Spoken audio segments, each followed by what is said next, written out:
हैं कि मेशत को बेहतर करने के लिए क्वैत शुआरी का जो प्रोग्राम स्टार्ट हुआ है इस पर क्या कहना चाहेंगे, क्या वाकई अखराजात जो है वो कंट्रोल हो पाएंगे?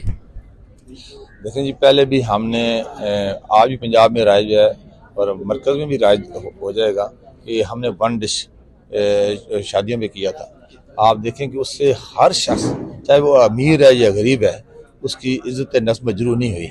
इसी तरह बाकी मामलात में भी अगर हम ख्वाहिशशादी करेंगे तो कोई शक नहीं कि घर के अगर 20,000 तनख्वाह है और वो अगर रोज़ाना गोश्त बनाता है तो अगर वो एक दाल बना लेगा तो इंशाल्लाह घर के चलना दूसरी शुरू हो जानिब तो जाएगा। कहा जा रहा है कि मरियम नवाज हेलीकॉप्टर में अपने ऑफिस जाएंगी आएंगे, तो इस तरह अखराजात तो कंट्रोल नहीं होंगे।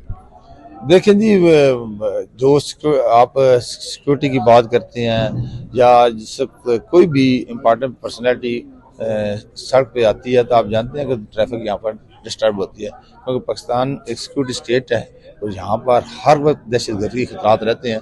इसलिए अवाम को तकलीफ देने से बेहतर है कि आप ये कर लें कि हेलीकॉप्टर इस्तेमाल कर लें। ये तो सारा वो काम कर रही हैं अवाम को तकलीफ ना देने की वजह से। और फिर लाहौर जैसे शहर में आप जानते हैं कि ट्रैफिक रुकती है तो कितना कितना टाइम रुकती है, तो इसलिए अवाम की तकलीफ से बचने के लिए वो हेलीकॉप्टर इस्तेमाल कर रही है। मेरे ख्याल में ये बेहतर है। क्यों मखसूस नशिस्तें नहीं दी जा रही? इस तरह तो पार्लियामान नहीं चलेगा।